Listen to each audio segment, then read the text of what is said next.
Cody, how are you? Good. Great. I see you in the cellar there. That's a cool view.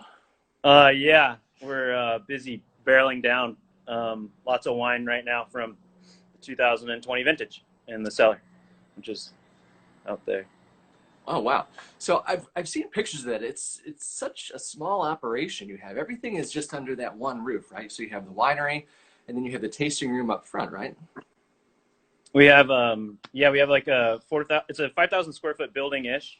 Okay. So we have about 4,000 square feet of winemaking under the roof, and then about 1,000 square feet of winemaking that we have outside on the patio out there too.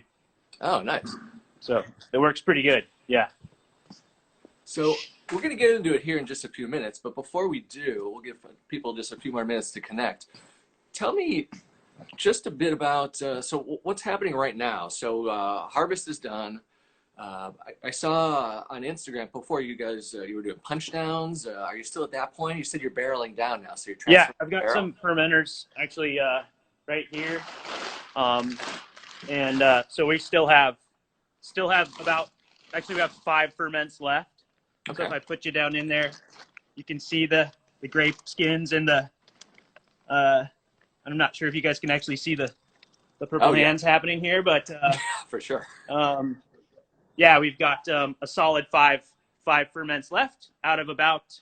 There's a little bit of a smaller year for us, just with smaller yields in general. Okay. You know, there was some fires around the valley, but nothing. No vineyards burning or wineries burning, like unfortunately was going on in California. So, but regardless of even smoke around and stuff like that, which we were lucky to really mitigate and escape with most of our sites. That's lucky. It was just a really small yields. I guess some of the smallest yields, from what I understand, in the last 20 years. Wow. So, yeah, for some of the heaviest tonnage coming off vineyards at 2 tons to the acre, Whoa. most of what we were looking at was 1.5 tons to the acre. So, really, where usually the vineyards are 2.5 to 3.5 tons, which is kind of a big change. So small yields making really intense flavors, super incredible flavor profiles coming off the 2020 vintage, which is going to be really fun. A very for what was harvested for any wineries like ours that were really fortunate to bring some stuff in. We were able to have capture some incredible flavor and some real density, and so smaller yields leading to a good vintage and warm fall. So how many? So you said you have 5 ferments still going. How many did you start with? Usually we have about 60 to 65. Wow. And so we have 5 left, and a lot of our stuff. I like some pretty long. I kind of go for I like to have my Pinot on the skins for some time. Yeah. And whether it's even if we've picked early, or the wines don't have to be really big and massive in alcohol or in extraction, but I like to get some real skin contact and really get into the density of the cell wall of the grape and really pull out as much of that terroir of the vintage. Yeah. And the flavor is really important to my winemaking style. So let's get into it. So for those joining, thank you everyone for joining. This is what we call Touton Live. This is an Instagram live event we do every Thursday at 1 p.m. Eastern time. So you can tune in every Thursday at 1 p.m. and we go live with really just interesting winemakers, owners, estates that we represent and deal with at Touton. So Cody, today we're joined by Cody Wright. He's the owner and winemaker of Purple Hands Winery. So Cody, just first of all, thank you so much for joining us today. Yeah, no, thanks for having me. I'm excited to be here. Yeah, it's really cool that I love Monsieur Touton. Hey, Gary Gruner. Gary's right there, exactly. So Gary's he's the East Coast ambassador of your wines for sure. We all are. So it's great to have you live, and it's really cool to go live with you in the cellar. So for those maybe who are joining us and aren't as familiar with your wines, give us just a few minutes, a bit of history of yourself, the winery, how long you've been in operation. Just give us a bit of a rundown. Yeah, so second generation Oregon winemaking kid. Granted, I'm 40 years old now, but I still think my parents call me the winemaking kid. But yeah, started in the vineyards with my family, whether it's pruning or driving tractors through middle school and high school, and doing punch downs in the family wineries and topping barrels and all the various amounts of jobs there was constantly to do. I was always helping get it all done. I went off and studied some science at University of Oregon, so environmental science stuff like soil science and geology and geography and lots of kind of applied earth sciences, lots of soil stuff. And then at 23, got out of college. During college, I was still helping with the vineyards too, helping Ken manage a lot of Ken Wright Cellars vineyards in the summers, and still very much applied in the family wineries through college as well. And when I graduated, I got a connection to go. First, I did a vintage at Argyle with Rollin Souls, and then got a connection to go to Australia. Lived in Australia for a year and made wine there, and then came back and was doing a vintage with Ken, and convinced him to let me make some of my, kind of do a few wines on the side myself. And that was around 2005.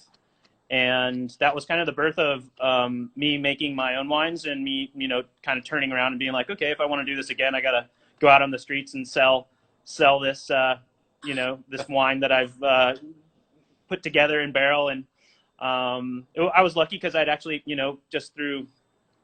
I've been making wine off and on for a long time, and so I'd made some decent stuff, and so it wasn't expensive or anything, but that was kind of the beginning. In 2005 was the beginning of Purple Hands. I ended up throwing a label on it, and then I went to New Zealand, did a vintage in New Zealand, came back, and was a winemaker for Ken officially in the cellar as an assistant winemaker. That was about 2007, and I was still building Purple Hands at that same time. So basically I was building Purple Hands while making wine for other people. I made wine for Rollin and Corby, and was their assistant winemaker at Rocco from 2009 to 2011. And around 2011, my partner and I, my wife and I, had gotten the brand up, Purple Hands itself, up to about 2,000 cases or 3,000 cases or something like that. And at that point, I kind of had enough wine in the warehouse and enough inventory to kind of convince my wife that I think it was time for us to go out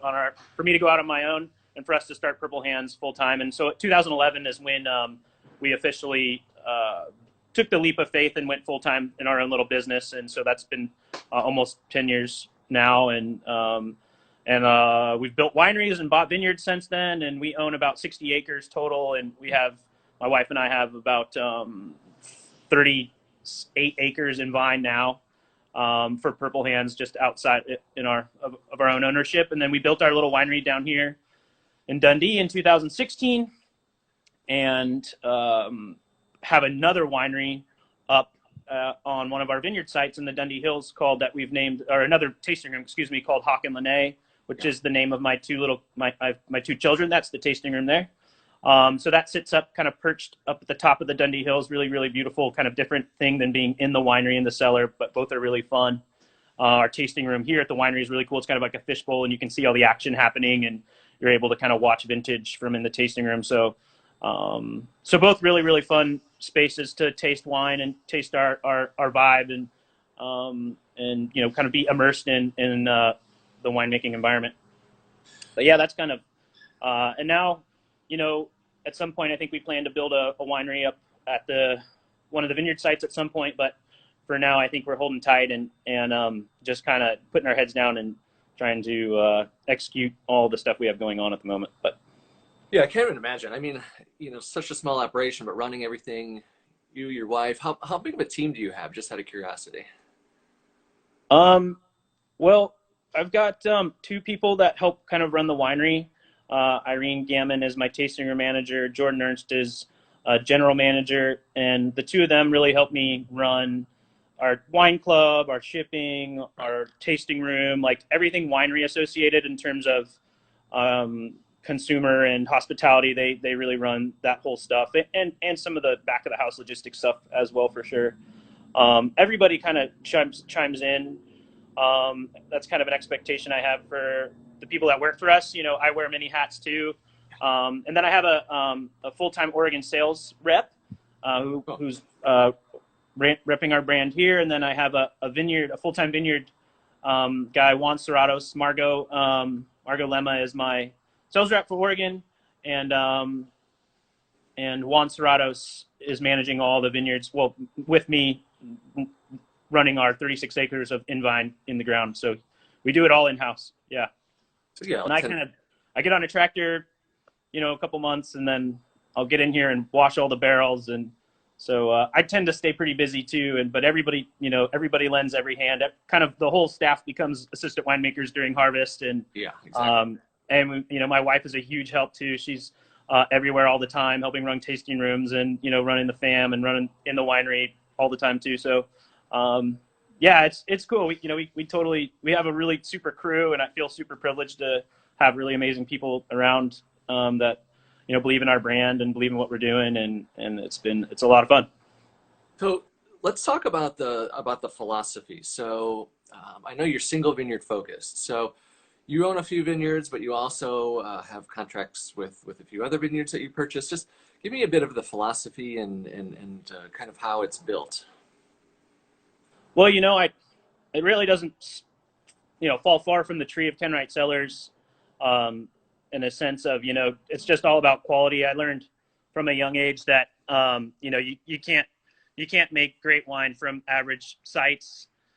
So, you know, I worked really hard in the early days and every day, and even, you know, this point, to be able to source from these incredible vineyards that we work with.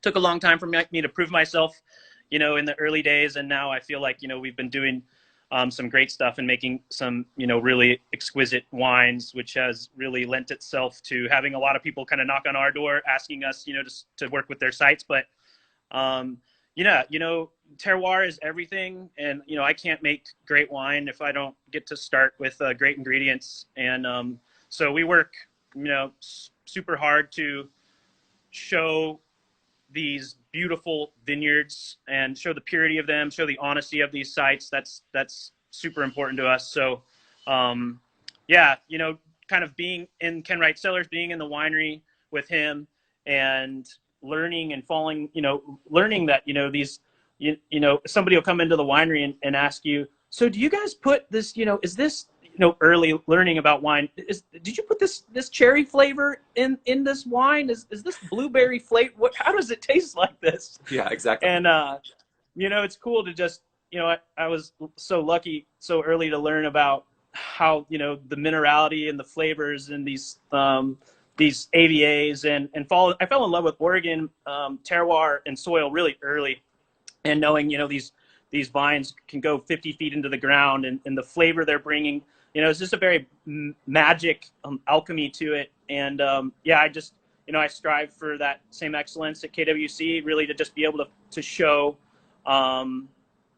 off these sites. It just means the world to me to be able to show them so honestly and pure, and have someone engage with them the way I do. And really, I want people to just taste. I want people to taste the vine. I want people to taste the grape like I do when it's on the vine, when it's coming into the cellar. That's what I want my wines to taste, and have just so much honest purity, because I truly think that the best Pinot Noir in the world comes from Oregon. And so, you know, I feel really lucky to have an opportunity to showcase that as a profession, because I love it. Yeah, and I agree with you 100%.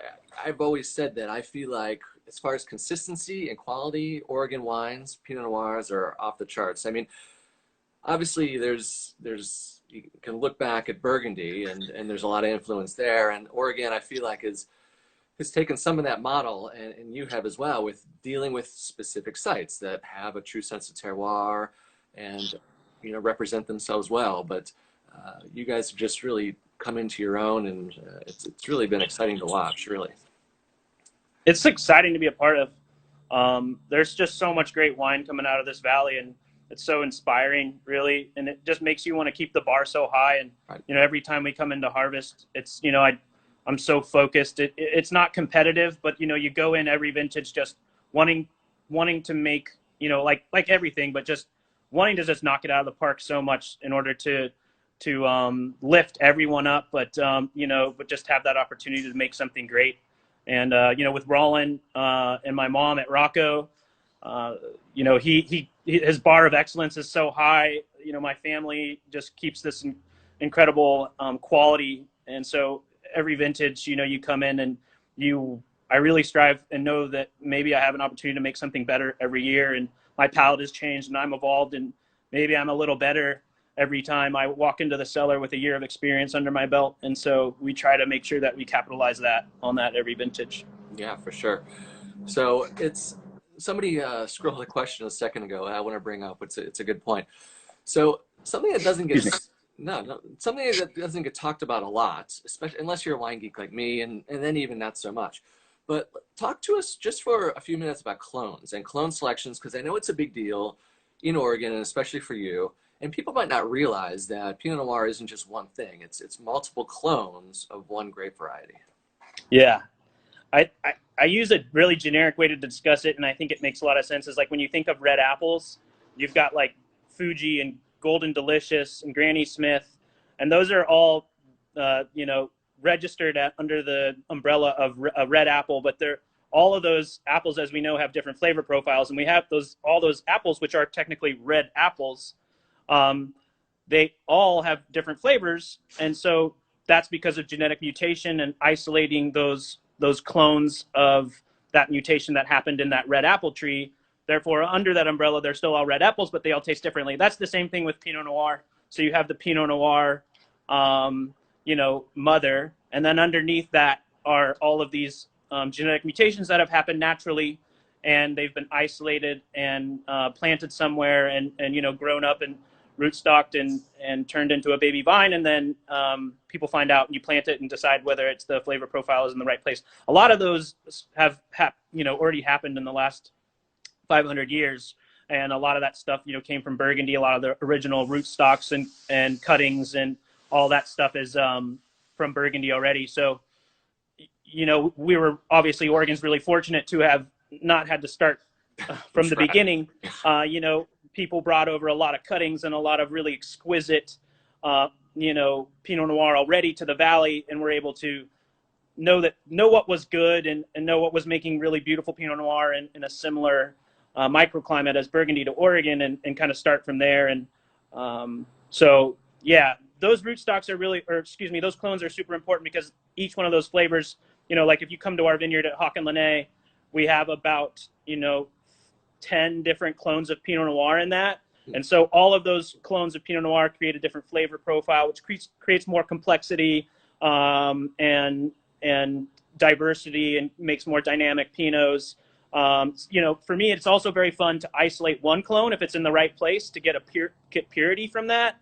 But it's also fun to have a lot of clones to work with in order to create, a more dynamic wine. But it's all up to the winemaker's hand. And there's a lot of, what you're really doing is just trying to create as much opportunity to create, and showcase that best Pinot Noir from that certain site specifically. And sometimes a clone shows really well at one site and in a certain soil type, and in certain soil types, other clones show really well. So, it's just not all the same Pinot Noir everywhere, even though it's Pinot Noir. Yeah.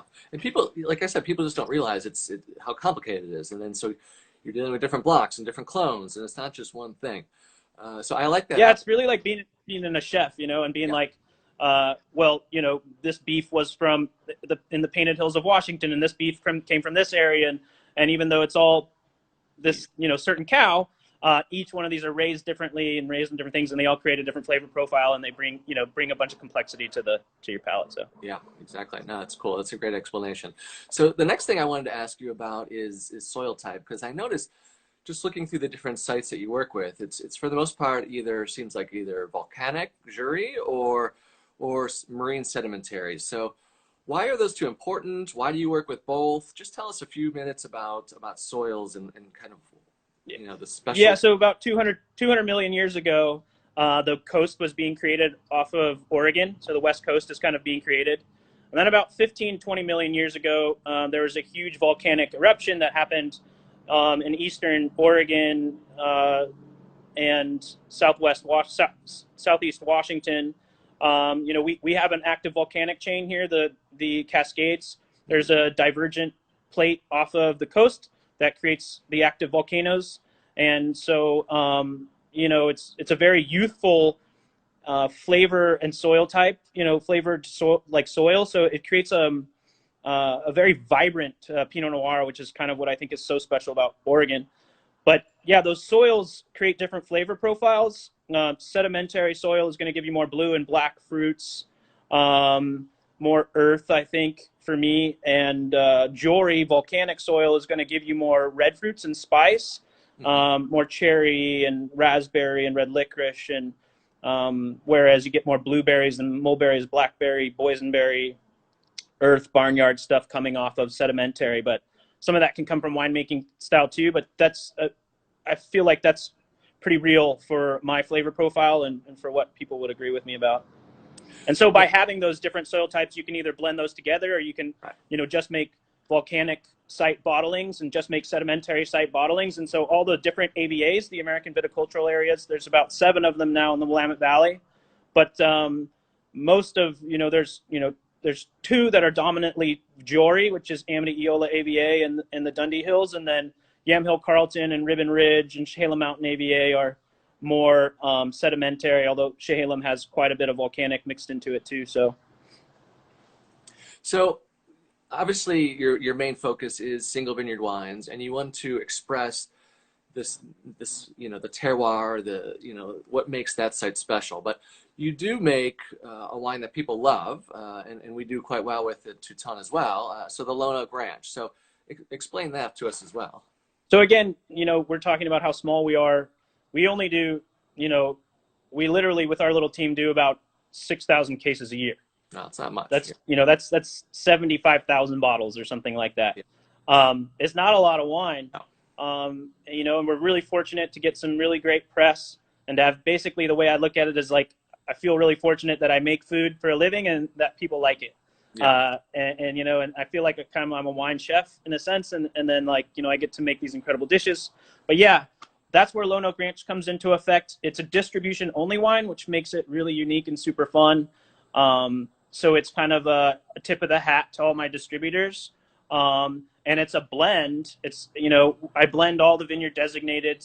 And since we only have so much tank space and we can only make so much wine in the winery, about 3,000, 2,800 cases of it, kind of half of our production goes into vineyard designated. And then the other half turns into this distribution wine that we make for the nation. And for, we actually, with Touton, we're in about 15, 16 states. Yep. And then we're in another 20 states with other distributors too. So it kind of just supports our brand. It's, gets our brand in the doors, even though I feel like I come from an institution of great winemakers in this valley. Oregon's still always building its name. I'm always still, there's no room to rest on your laurels around here. There's a lot of great wines coming out of Oregon, and we got to continually build our brand and get our brand out there and hustle to, stay competitive. And so Lone Oak Ranch is that wine. It's made just the same as all the vineyard designated.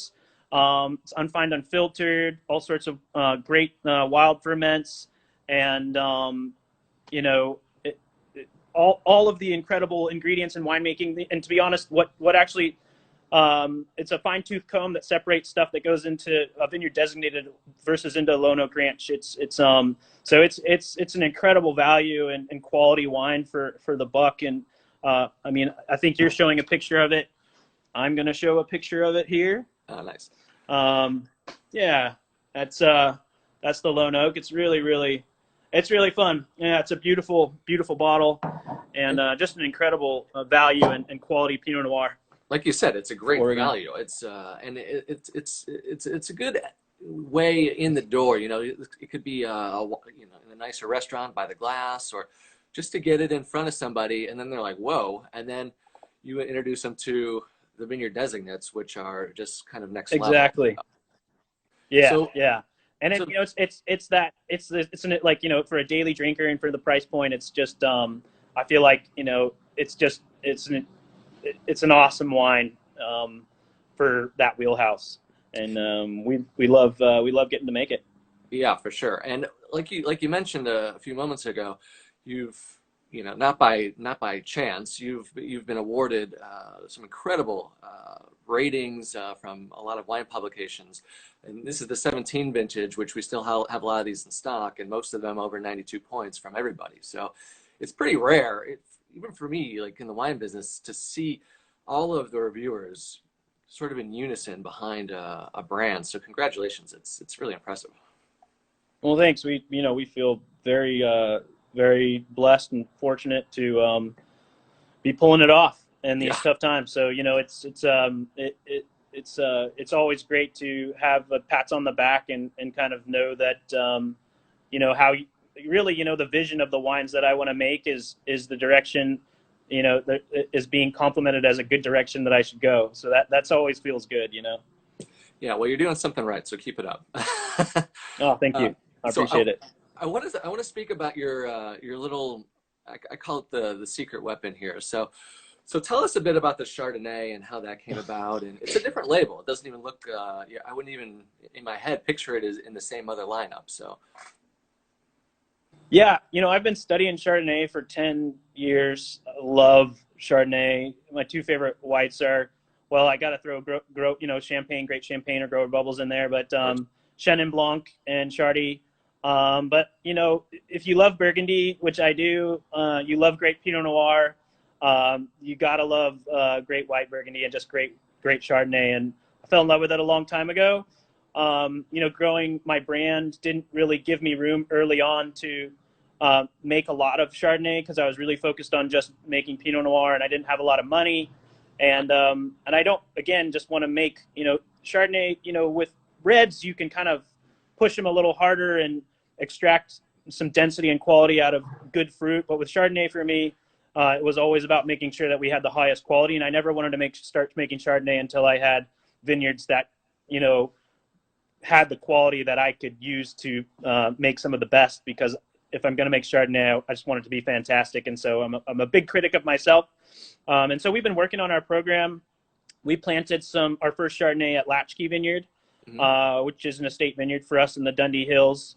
In 2013, made the first wine from it in 16, 17, 18, and 19.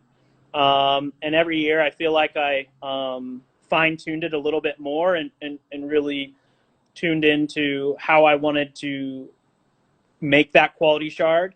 And I love what we're doing now. And then in 2020, Marquis and I's Hawk and Lene vineyard that we has 5 acres of Chardonnay. So we've made the first Chardonnays from Hawk and Lene vineyard, which is Dundee Hills as well. 700 feet elevation and 500 feet elevation fruit, just totally Grand Cru exquisite Chard for Oregon. So we feel super fortunate, and we're so excited to be making Chardonnay from this vineyard. I've been dreaming about it, and it means the world to me to be able to try and showcase this site, because it's very, very, very incredible. And what we've done with Latchkey, I feel like has been an incredible process, and we've made some really, really, really beautiful wines. And so yeah, it's I feel like the Chard for us it's not as austere as maybe seems to be the new style of Chardonnay in some ways. You're barrel fermenting, right? Everything's barrel fermented. A little bit of steel here and there, but yeah, it's all ages on the lees for a year. And I love this new label, by the way. This is the 2019, which we don't have yet, but that should be on the way to us soon. Yeah, you guys will get that in not too long. But yeah, we kind of switched it up a little bit, the old label. Originally, Marquis and I, when we were building the Chardonnay program, we take it really serious, and we take Chardonnay so serious. And eventually what I really wanted to do was I wanted to do a series of vineyard designated Chardonnays. So we wanted to do, we kind of wanted to start with, even though it's under the Purple Hands umbrella, we wanted to start with some kind of a different label scenario in order to make sure that we could do all these different, I wanted to do 5 different vineyard designated Chardonnays because I love Chard so much. So that's kind of where the real brand differentiation for the Purple Hands Chardonnay came from, was just kind of setting it up to start to be its own animal. and those things take time. So it's still, the label is still a work in progress, but yeah, the new Beautiful label. 2019 is super fun. Yeah. Yeah, it's great. And it's delicious. The minerality and the acidity, but the balance, it has great depth to it. I love that wine.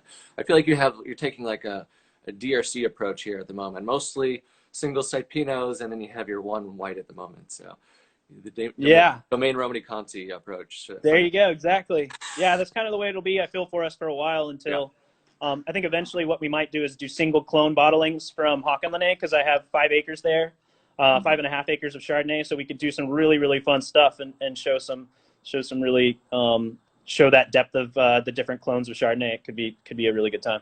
Well, I was just going to show the family here because this is obviously a family affair here, and potentially the second generation or the third generation.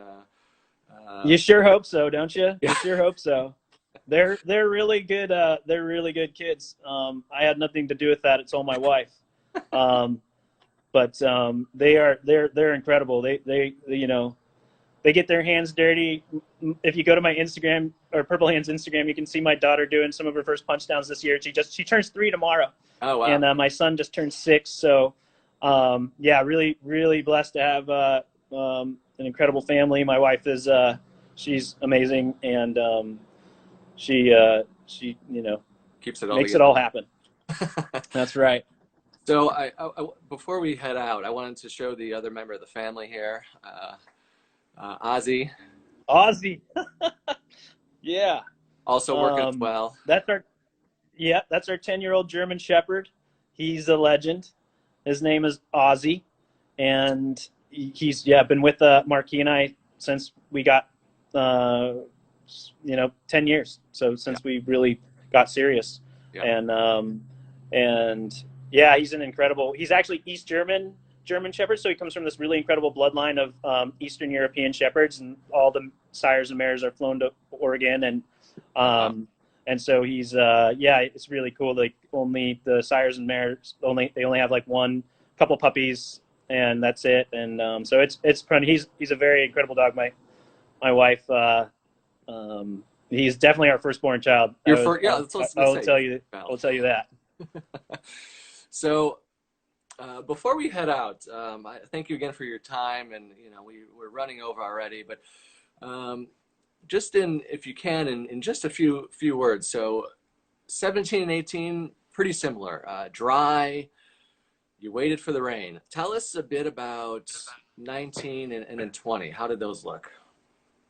Yeah, 17 and 18 felt like the same vintage, except for we had a much cooler fall coming into 18 after that warm summer, and we're able to hang a little further into October, which I feel like really made the wines. We had more kind of some cooler nights of hanging Pinot Noir, which made the wines a little more opulent than 17. The 17 just was a tighter vintage. Granted, all the things to make the most incredible vintage ever in bottle, but it was a little bit of a tighter vintage. It just took a long time to unwind, and now they're singing, but it took time. Whereas 18's incredible acidity, incredible structure, but there's an opulence and an openness to the wines early on with the 18s that just wasn't there early with the 17s, especially for us. And I think you'll see it across the board in the 18 vintage.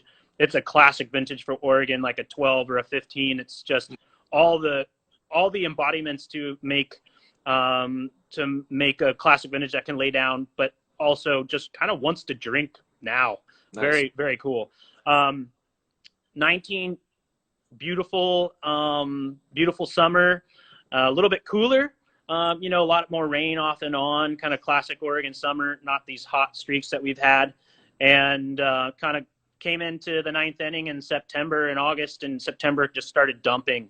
And so what we did is what I was classically trained to do, which is put your cowboy hat on and put a piece of grass in your mouth and start chewing on some sunflower seeds and just wait for the rain to stop.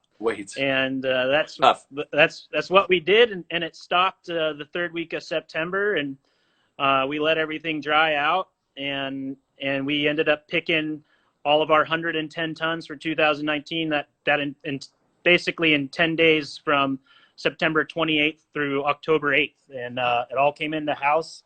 It was incredible fruit, incredible quality. The rain had all, the water was gone, and we made just a stunning vintage. And I'm super over the moon about the quality of our 19 vintage. Nice. And then you run into 2020, the year of Everything. The Wild West year. Yeah. And it was a good growing year. We had some kind of a little bit more wetness again, kind of like 19, but it was hot. We had lots of heat. And coming into the ninth inning again, we had this. It was looking to be just an incredible vintage, and we had a little bit of the smoke come in, and had a fire in the Shayla Mountain AVA, kind of up at the top of the hills, not like in the vineyards, but up in some of the forest, because we, are technically a rainforest here. And then had some stuff in the coastal foothills with kind of, blue smoke into certain parts of the southern Willamette Valley. And so it was tough. A lot of wineries didn't make any wine, kind of called insurance on stuff just to, make sure they, because I think it was more of just like the unknowns with it. Right. People just didn't know what was going to happen or how to deal with it, and didn't want to bring it into the cellar and have problems they had to deal with that were huge. Right. And, I feel like for us, it was already such a lean, like we talked about, just really low yields that, you actually, after the bit of smoke that came, we had about 4.5 inches of rain. And we waited for that rain to come in and rinse all the sites that we were with. And then, we were really lucky. A lot of the sites that we had didn't have a lot of taint. And, we brought it all into the winery and worked through lots of stuff, and we're blown away. We have some just incredible Pinot Noir in the valley, right in the winery right now. And Nice. Our Chardonnay is really, really beautiful. And, I feel like we squeaked through it again somehow. I mean, we're barreling down today, and I'm tasting stuff out of tank, and I just can't believe how beautiful the wines are. And again, a lot of that comes from just how small the berries were. There wasn't a lot of fruit out there, so what was there is super concentrated and really dense. And we've got some stunning stuff in the cellar, and I'm just super excited about it. And it's not as much. We're actually about 2,000 cases, a little light as normal.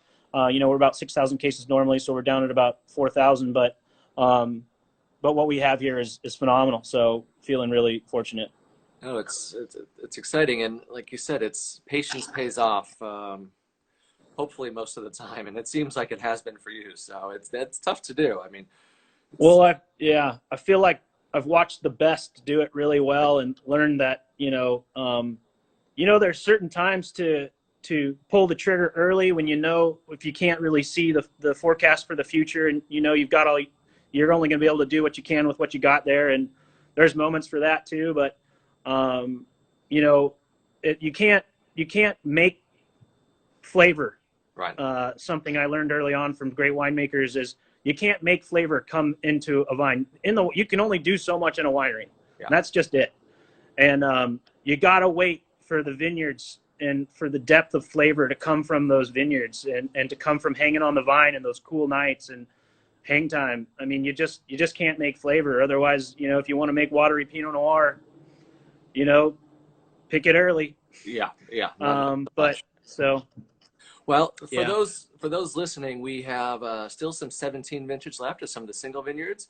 We've moved on to the 18 of the blend of the Lone Oak Ranch, and I believe we still have the 18 of the Chard as well. And then we're looking forward to the 18s of the single vineyards, and then sounds like 19s and 20s will be amazing as well. So yeah, we're gonna have a string of really great stuff coming out of Purple Hands. That it's gonna be. Sweet. It's gonna be a good ride. But yeah, the 17s that you guys have from Monsieur Touton right now are just incredible wines. Showing really well. Everything from 92s to 94s from all the press, really, really big press. And and then I think we're looking forward to hopefully having a very incredible vintage for 18 too, with getting a lot of love for the wines we've made as well. So we sure appreciate Monsieur Touton and everything they've done for us, everything that you guys, the support you guys have given Purple Hands and our little family brand. It really means the world to us. You know, we can't really do this without you guys, and you made a big difference in building our brand with us and for us. And you know, we just really can't say enough about Guillaume and Gary and everybody that's given us an opportunity to be in your book. No, well, thank you. It's been a pleasure just to partner with you, and you know, keep up the great work. The wines are amazing. You know, that's all the time we have for today, but maybe we'll get a part 2 at some point. But for now, Cody, anytime, you guys. It was fun. Thank you so much. Yeah. We'll sign off for today, and I appreciate it. You guys take care. You too. Cheers. Bye-bye. Bye.